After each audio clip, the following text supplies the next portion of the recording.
तर भावांनो, आपण आलेलो आहे घरी. आज आपण रात्री आलेलो होतो, त्यामुळे सकाळी पण आपण लवकर उठलो. रात्री आपल्याला टाइम झालेला यायला, म्हणून म्हटलं सकाळच्या वातावरणात थोडाफार व्हिडिओ शूटिंग करून बघूया. कारण एकदम हवा पण एकदम थंडगार होती, वातावरण पूर्ण थंड होतं. आता सध्या थंडीचे दिवस असल्यामुळे पूर्ण गार वारा असल्यामुळे एकदम फ्रेश वाटत होतं घरच्या वातावरणामध्ये.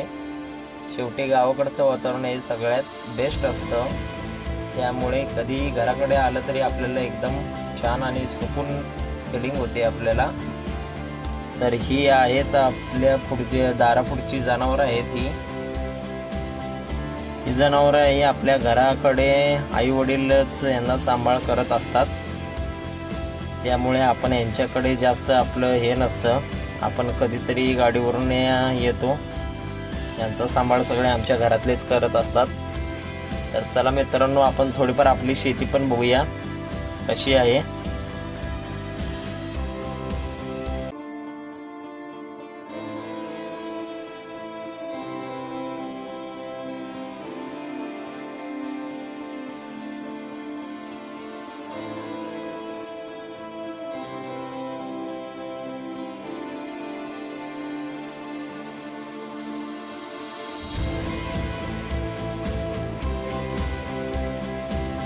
तर भावांनो, ही आपली शेती आहे. या शेतीमध्ये आपण ज्वारी पेरलेली आहे. हे पण तरी पण या ज्वारी पाऊस नसताना पण तरी पण एवढं हे चांगलं पीक आलेलं आहे. पूर्ण हवा पण थंडगार होती. या थंडीच्या हवेवरच जास्त पिकांची वाढ होत असते त्यामुळे यांना पाणी तरी आता पाऊस नसल्यामुळे पाणी पण आता मिळणं पॉसिबल नसतं यांना, तरी पण ते एवढं छान अशी शेती आपली आलेली आहे.